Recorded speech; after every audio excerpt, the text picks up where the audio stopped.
Hi chess friends, this is KingsExecutor, and I have played a game today, which I will show you now. And let's look at it. I of course played my favorite opening, the bird's opening, and my opponent is waiting with his central pawns, and now he's committing the 75, and I play my usual bird's Leningrad setup with the Leningrad bishop here. e6 and castles. So in this position you see that this bishop is hemmed in, blocked in, and probably, let's just drop back, bishop f5 should have been played. e6, castles, and I'm allowing bishop c5. This is no problem, and you can see why in the video clip where I say, we're entitled the video clip, this game takes away all doubts, all your doubts from the bishop, from the bird's Leningrad opening. So instead my opponent played d4, which is a funny move. I see what he's trying to do. He wants me to block. He played bishop c5, and well, I see that he wants to enter this way, attack these these three pieces, fork them, but I would take that off, and then there would be a pawn landing on e3, which happened in the game. Well, I cannot foresee that he's playing bishop, knight g4 and e3 guaranteed, so I'm preparing my plan. I want to go c3, knight a3, knight c2, pressurizing this pawn. But I cannot play c3 now due to the check, winning a pawn. So I prepare c3 with king h1, getting out of the indirect check. Castles by black and c3. Knight g4. This is the typical attempt of the club player. He wants to attack, he wants to cause tactical problems, but there are none. In fact, by playing inaccurate moves or illusionary attacks, you just give your opponent the chance to crush you in such a positional opening.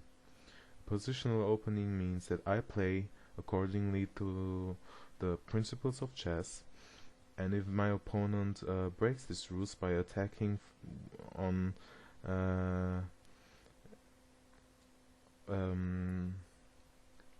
in situations where he cannot attack really something, that often means that in a positional played game your pieces come to life very, very quickly and punish your opponent for doing that. I play h3, I provoke knight e3, or else he would have just lost the tempo by going back. So I take this pawn, and now you see this pawn is a kind of hostage in my camp. It's really easy to see that pawn falling.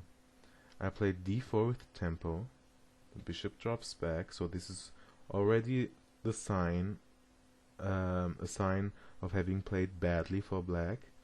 You see that I'm very solid in the center.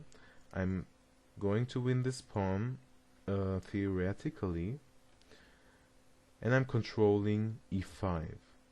The only way to combat this is by playing f6 and e5, or rook e8 beforehand, and then e5, liberating black's position. But that takes time. Meanwhile, I can win the pawn on e3. Yeah, I didn't want to go queen d3 because of that idea. Takes and rook e8. I was kind of worried about the move e5 in this position. This is why I didn't play this way. But it turns out queen d3 and e5 that this is losing for black. If takes, then knight g4, threatening queen coming here with check, is winning. If e4 to stop that, then queen d5 check is winning. On king f8 there is mate, and on king h8 the queen is dropping. There's no way to prevent this. Let's drop back. Instead of e4, if g6 would have been played, then again check, and well, here would be made this way, for example. So it was possible to play queen d3, but I didn't calculate it till the end because I didn't like f6 and e5 with the rook behind it, and I stopped calculating. Well, I learned something by having missed that opportunity. Instead I developed my piece to a3 to take that pawn with the piece, and I'm not worried about bishop takes a3 because then I would recapture. Okay, I would have doubled pawns, but who cares? I have this rook and this very strong bishop, and both pieces would attack the black king side. I would still win this pawn. So, and the net effect of doing that is that black simply cedes the bishop pair for nothing. So knight to a3 is a good move. Knight e7 was played, heading to the f5 square, attacking the weakened g3 square, the pawn there, and that can be defended by king h2 or queen e1. I played knight c4, attacking the bishop and the pawn. Knight f5, threatening to fork king and rook, so queen e1 protecting, and black preserved his bishop pair. That allowed g4, and now the knight can get here, or the bishop attacking the queen, which was the move my opponent chose. And now we'll get a very interesting sequence.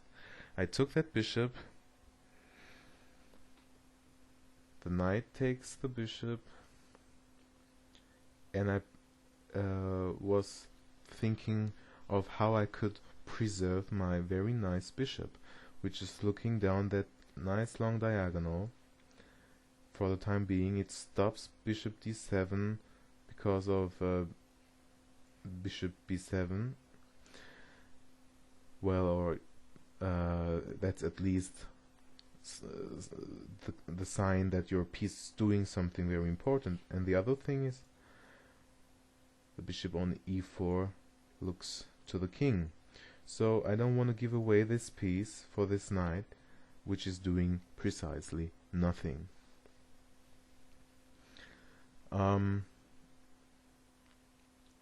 The problem is, if you play bishop e4, you should know what the continuation is, because if you after f5 would go queen c2, bishop c2, then that would not only lose this piece but also threaten mate, and that's why at least this rook is falling. You can choose between these pieces. So on bishop e4, in this position, black to move, which I calculated beforehand, f5 was the move, and I planned g5, the move which gives white the advantage. Actually, f5, the black move, is not the best. The idea is, if black would have taken, I would take the unprotected knight, because g5 interfered with knight and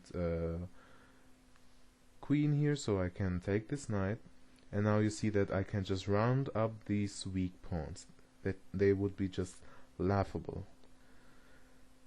So my opponent made a correct decision, not taking the bishop but retreating the knight, and I can retreat on g2 because there's no knight on h4. And now you see what I achieved by playing in the manner of chess, how you should play. Activate your pieces, preserve your strong pieces, exchange of your bad pieces, activate your position the best you can without breaking chess principles. I have a very nice bishop. That bishop is bad, and that knight looks better as well in comparison to this knight.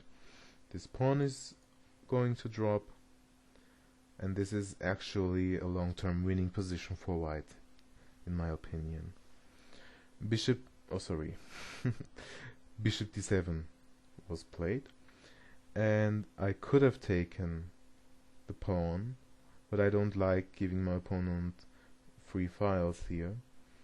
Then bishop back to g2 would be the move. Okay, my pawn is protected here,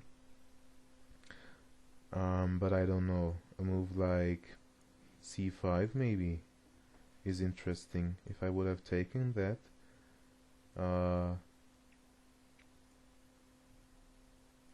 queen c7, attacking this, indirectly threatening the knight, and if the knight retreats, the b pawn can drop. If b4, then you see that the queen also attacks the pawn on f4. So it's not very clear to play that way, and this is why I don't like so much to take such pawns, take such material, activating my opponent's position. So this is why I took the pawn here. My opponent now realized he cannot wait for me to take on that pawn, and if he would go there with his bishop, stopping it from taking on b7, I would just exchange it off, and then you would have double pawns here. This explains the move c6, which is a very bad move to do. Rook b8 was certainly better to protect the pawn, and c6 shows you how bad this bishop is now. You see all pawns in the center are on light squares, which makes this bishop ineffective and too passive. It's rather a pawn than a piece. a4 to stop b5, so I can go here with my knight if I want to. I can even play something like queen e2, c4, c5, knight here, knight there. Very strong for white. There's a lot going on. This is a very complex game. This is why the video is so long.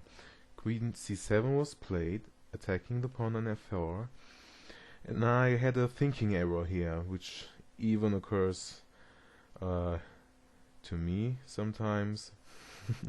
Well, I'm not at all a grandmaster, not even a master. I have a lot to learn still, but I want to teach you the correct approach of thinking. I'm not teaching you the best games ever played. I'm showing you my own games, not for the sake of not for the sake of showing myself. I can show you my games because I have the correct thinking approach. Of course, I can have errors as well, but my approach is correct. And this is what I want to teach to you. The correct approach. How to think in chess. Not simply attacking, how to think. You see, I have space here on the king side. My king is actually very safe. Black has no counterplay whatsoever. I rather gave him some counterplay now. I went knight c4 here,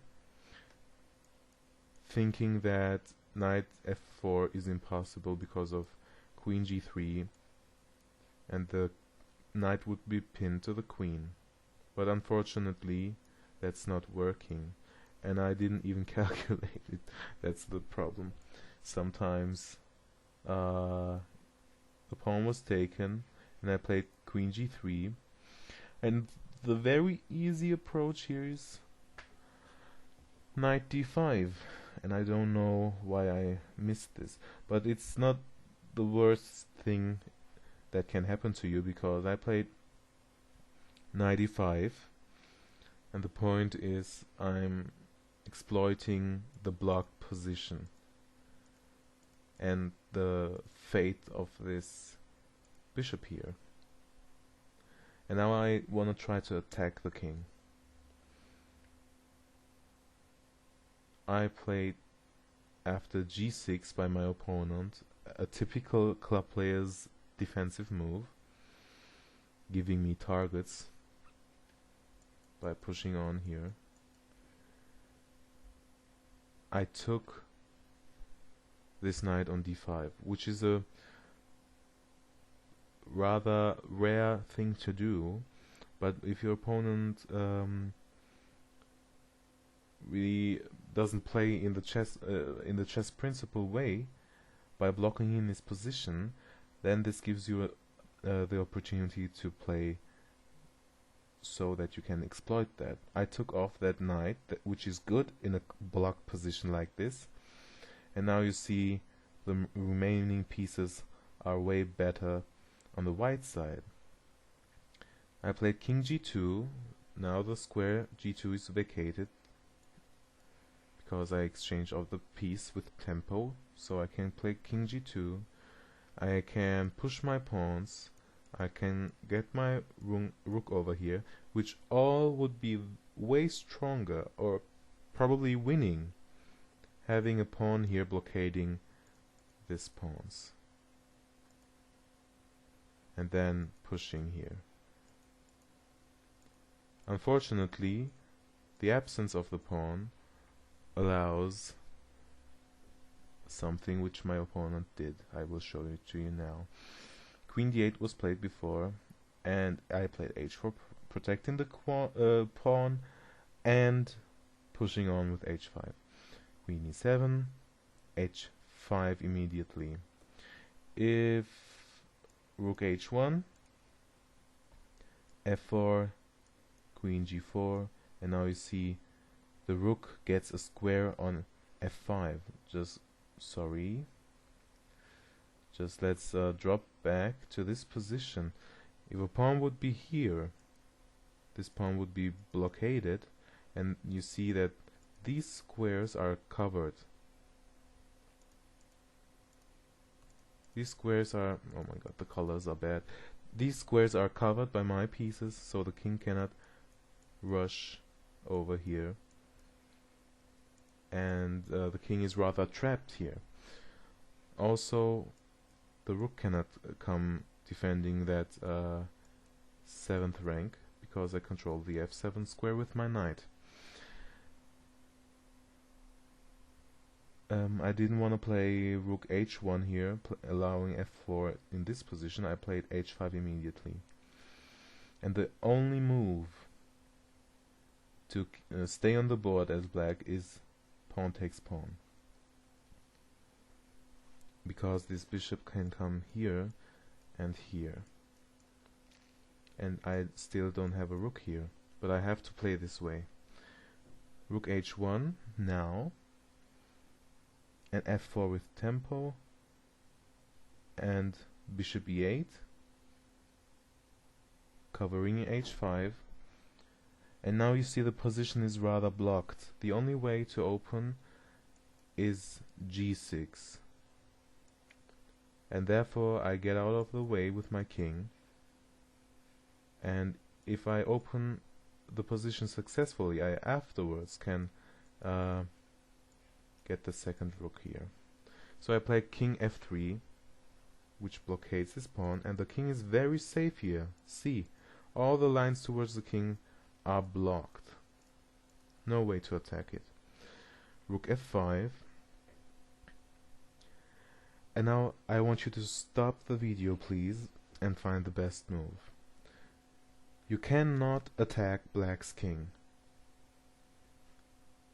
The only way to play now is by having forced weaknesses out of black to play positionally. And the move is g6. The point is that the queen is attacked, so there's no time for recapturing this way. And the second point is that I can take here with a Zwischenzug, check on h7, and recapture afterwards on h4. And the whole point of this combination is that this pawn is dropping. You see the knight and the pawn here, they are controlling all the squares of this bishop. So my knight is dominating this bishop here in this position, only because of these pawns. The second thing is that because of this bishop cannot be moved, well, it can be moved, but this only leads to worse positions for black. The point is that there is no second rook defending this pawn, and I am winning this pawn. If bishop g6, I can play rook g1 attacking it. This looks simply bad. So my opponent played king h6, protecting the pawn and freeing this bishop to move one day. I played rook g1. A good reply would have been rook here, takes, that, and takes here. That would be nice for black to equalize the position. The other idea is that bishop a4 is a bad move. I get very active and win back the pawn, and this pawn is still dropping. After rook g8, rook takes pawn, rook takes rook, king takes rook, and you see white is probably winning this because of this weak pawn, which is not only weak but also stopping the bishop from contributing to any black potential. So after rook g1 by white, black found nothing better than firstly fixing my a-pawn on a light square to capture it later on. I took the pawn, and rook c8 was black's idea. If this bishop cannot be moved, then the rook gets active via c7. And now, seeing nothing, well, I played e4 to open up the position, which is kinda a pity, really, opening up this this potentially nice diagonal for the bishop. That pawn was taken, and rook c7. Now I played not the best move because of the knight is actually vacating the e5 square. I want my king there, that would be very nice, but this is not possible now. So I have to retreat it or keep it there. Actually, a very good move would be king f4 here, waiting, and after h4, for example, what could be a nice move here? Rook g4 could be a move.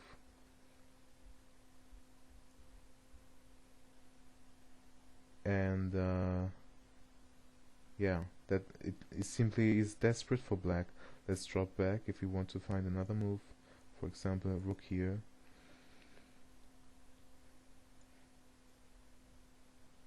Maybe this attempt going here. Well, b3 is strong, the engines say. Afterwards, c4, d5, having a passed pawn and winning. Well, in this position, I again wanted to win quickly. I played my knight to d3 to get it here, attacking a bishop, maybe which takes on a4, and then attacking here. That was the idea. Unfortunately, black can equalize this position. I actually want to go e5 here, but black played a very good move. Bishop g4, bishop g6 check, and exchanging off here is correct, but this position is very, very, very tricky. The point for black is that he has got as much pawns as I do, but his pawn structure is bad, and this pawn is the only piece here giving black a chance. I played rook e1 attacking e6 with tempo because check would be threatened, and then rook e5, and the idea is to really take that pawn, and if that pawn is pushed, I can go this way, stopping it, even sacrifice the rook for it, because I would then have 4 pawns against 2, and my king already on the action zone, forcing this rook in the end to sacrifice maybe. So that would be at least a draw. It's actually a winning attempt. So h4 by black in this position, and I took the pawn. And your engines would tell you that this position is way better for black now after taking on a5. But this is a typical engine misassessment of the endgames. The endgames for the engines are sometimes not easy to assess correctly in that manner, that you see a winning by having, for example, 1.5 points for one side. It's rather measuring the actual material on the board, and it's not about material here, it's about passed pawns and tempi. Let's look at the best option black has. One of the best options, h3, is the best move, the only move in this position according to the engines, and in this case not rook a8 to get here, because rook a8 would be answered very accurately by king g7, and now it would take far too long to stop this pawn. You see, the pawn only needs 2 tempi, and I need more. So in this position I would have to retreat this way, and after h2, rook e1, stopping a pawn, and I can go rook h1, blockading it if necessary. King g5, rook h1, this is a variation, rook f2 protecting it, b4 protecting my pawns, and your engines will tell you, oh my god, white is losing. No, not at all.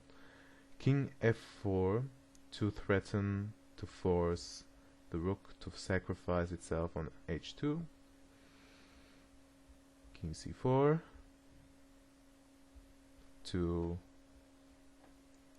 go this way and having connected passed pawns. King f3, king b5, king g2, takes, and now you see this nice endgame showing its potential. If rook f7 to stop here, to stop the white king, then a5, king g3, b5, king f4, c4, e5, takes, c5, king d5, a6, and black has to wait, c6, king b7, and here in this position you see that black manages to hold the game. So black needs to play very accurately, both sides need to play very accurately to make this draw. But the point is that it's easier for white than for black because I have the connected passed pawns here. Let's drop back to this position. The other very strong move in this position, according to the engines, is for example rook c2, but the point is, well, now the engines understand it's a draw. Just 1 or 2 moves ago, black was winning, but in the endgames the engines tend to count the pawns and not to see the plan. So this is really funny. Well, maybe they see the plan, but they don't tell us. They tell us that one side is winning, but it's not so. Sorry, let's drop back. If rook c2 instead of rook f7, you can go b5. You can take here. Doesn't really make a difference. b5 and rook b3, b6. Well, now you see the a pawn is running down the board, so you have to play rook a3. But this way, you can force the rook to sacrifice itself. And now, you see the game is again a draw. This would be a mistake by white, so we have to take the pawn, and this is again a draw. So it's very, very tricky here for both sides. Rook f5 was my opponent's move in this position. So I cannot go this way. I need to go this way rather. And this is why my opponent tried to stop me. But this is actually losing. I didn't calculate it. I thought if I take on f5, then there would be 2 pawns in conjunction with this king winning, but it's not so. The point is that the pawn takes here and no longer stops my pawn from moving. But I was afraid of some pawn checks and a faster black pawn, so I didn't take. I played rook a8, king h5, and king e4. I want to go this way if possible. King g4, and now rook check. Rook g5 by my opponent. This is a losing move.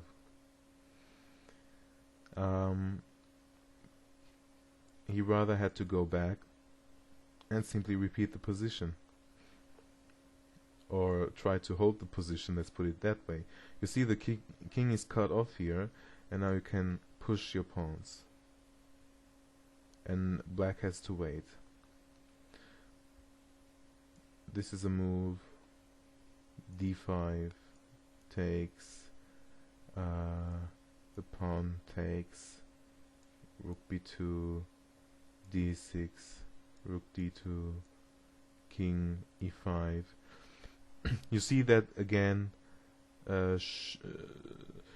shows you that black can misplay even, and now both rooks would be forced to sacrifice themselves, and the white king is winning now this game in this position. So this endgame is very, very, very tricky. Let's drop back, rook g5, and I took this rook, seeing that I can play king f3, stopping the king from entering here, and I can hold this pawn at leisure. And the point is that the black king cannot stop my connected pass pawns on the queen side.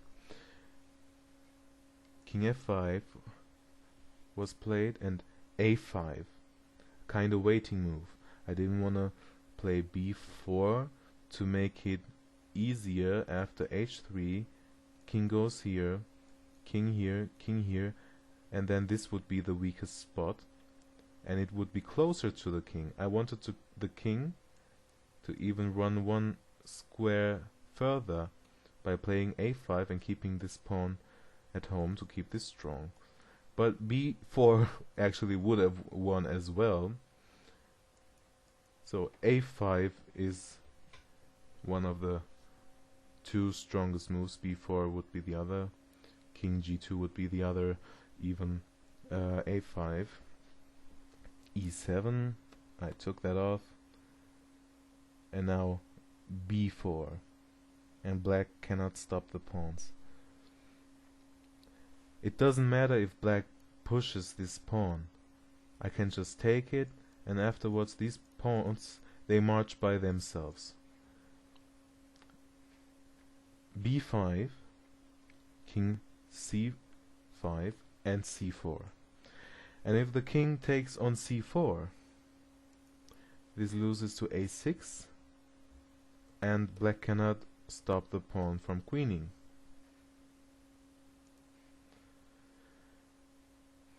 Well, let's just see if a6, h3, sorry, then I can take here, and again black is running out of moves. I can get my king back and win.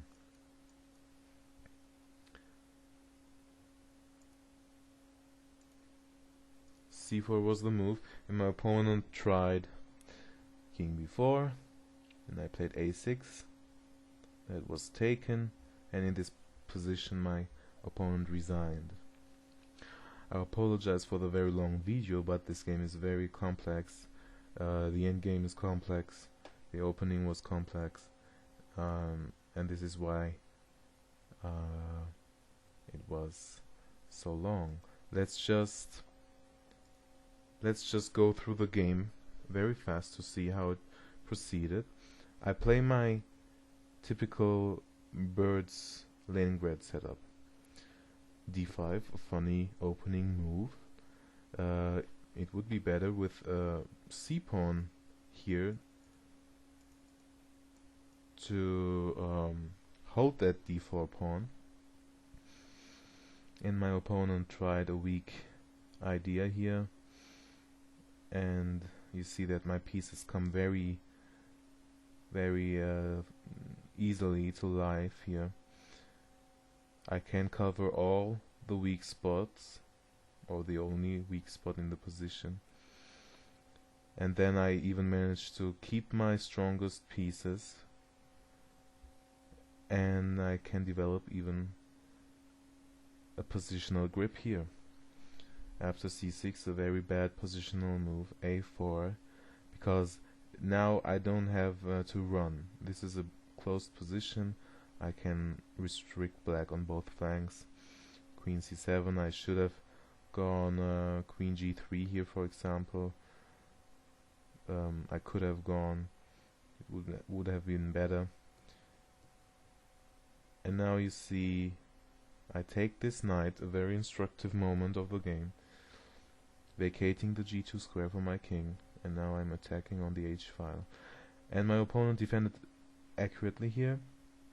And this is why I had to exploit the positional weaknesses of black to try to win, rather than mate black here, which is not possible. g6 takes, check, takes, takes, king h6, rook g1, a5, takes, takes, takes, rook c7 activating the rook, e4 finding nothing better, rook c7 and knight d3 heading to c5 or to f4, check, and now a tricky endgame. Rook f7, rook e1 and rook f6. Now I'm trying to win this a pawn. h4 takes, and now you see, well, if king h3, the pawn never queens, so this is why my opponent played rook here, and this is losing simply because of tempi. These pawns are unstoppable. These pawns are no match to them. King f5, a5, e5 takes, takes, b4, king d5, b5, inviting black and showing him that I have everything under control. And after a6 and takes on a6, my opponent resigned. So I hope you liked the game, and you saw again that besides my little error on this move here, knight c4 and takes, queen g3 would have been better, and that would have allowed a very nice attack. For example, here, go here, king g2, and then push this nice pawn with a rook behind it, and push those pawns in comfort. Due to my error, I could only try to win the game by playing more accurately in the endgame. But the point is, you saw that the opening was very, very good for white. Very good, even with the little error here. If after takes, you see, even this error still kept white's advantage going. So this is why 1f4 should be played by everyone, in my opinion. It gives you new positions which you rarely seen. It gives you unanalyzed positions, and you can actually play games and play lines which never have been played before. You can play unique chess. You can play chess according to the chess principles, and you can have a very nice attacking or positional game. And I made several bird videos, and you can learn how to play this opening. And I wish you a lot joy adapting this opening to your repertoire. Thanks for watching, and let's look forward for the next very short video. Bye.